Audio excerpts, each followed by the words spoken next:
All right, first thing you're going to do is peel your potatoes. Now, you can lay newspaper down and do this on newspaper and throw the whole thing in the compost if you compost.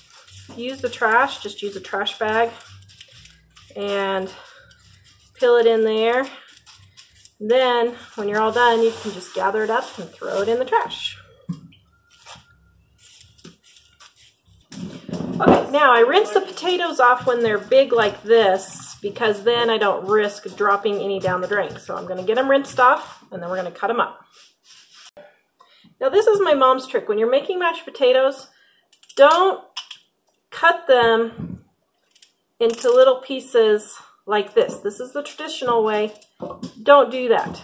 Just cut them into quarters because you have the same amount around the potato.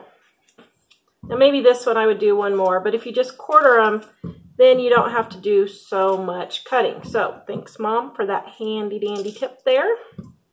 All right, and now we're going to put these on the stove to boil. Now, what you can do is take and cut up your potatoes 2 to 3 hours ahead of time and just let them sit in the water. And my grandma did this all the time for Sunday dinner.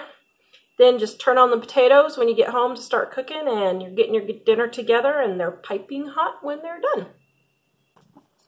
All right, you let your potatoes boil about 15 minutes. But if you're at high altitude, you may need to boil them a little bit longer. Just boil them until a knife just goes straight in, real easy. And then you know your potatoes are done. All right, now mashed potatoes are super easy, but I have a secret ingredient that makes my mashed potatoes perfect. Drain your mashed potatoes, add a little bit of milk, a good amount of salt, and a nice plop of butter.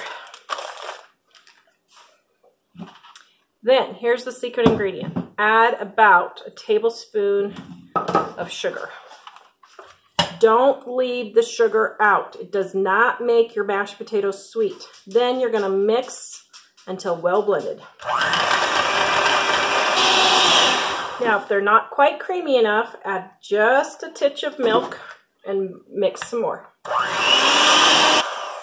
Now, everybody freaks out when I say put the sugar in there, but guys, I guarantee you this secret ingredient will give you the best mashed potatoes you have ever eaten.